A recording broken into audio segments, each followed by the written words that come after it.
Il piano casa, un'opportunità da capire, conoscere e sfruttare. Questo è il leitmotiv che sta alla base della riunione che si è tenuta questo pomeriggio nell'auditorium della provincia a Mestre tra l'assessore regionale all'urbanistica Renzo Marangon e tutti gli amministratori del territorio. Sentiamo che cosa ne è emerso.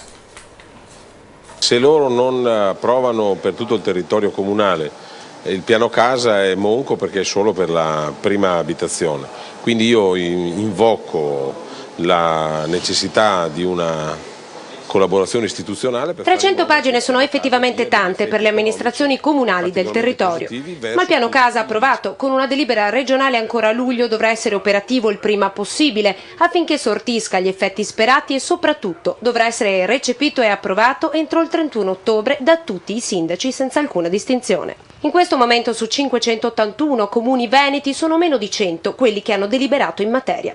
È questa la ragione che sta alla base dell'incontro chiarificatore che si è tenuto questo pomeriggio all'auditorium della provincia a Mestre tra l'assessore regionale all'urbanistica Renzo Marangon e tutte le amministrazioni locali del territorio. Se mette anche un pannello fotovoltaico 30% in più, demolisci e ricostruisci, hai la possibilità di avere la nuova abitazione, se fatta prima dell'89 il 40% in più, demolisci e ricostruisci capannoni vecchi eccetera con 40% in più o aumenti del 20% se hai 20 o 30 se metti il pannello fotovoltaico della superficie. Chi abita in campagna, quindi nelle aree rurali, può arrivare fino a quasi 1000 metri cubi. Qualificare le residenze, sfruttare tutte le potenzialità delle nuove tecnologie del risparmio energetico, abbellire, perché no, la provincia e soprattutto rimettere in moto una macchina, quella del lavoro, che da mesi arranca sotto il peso della crisi economica.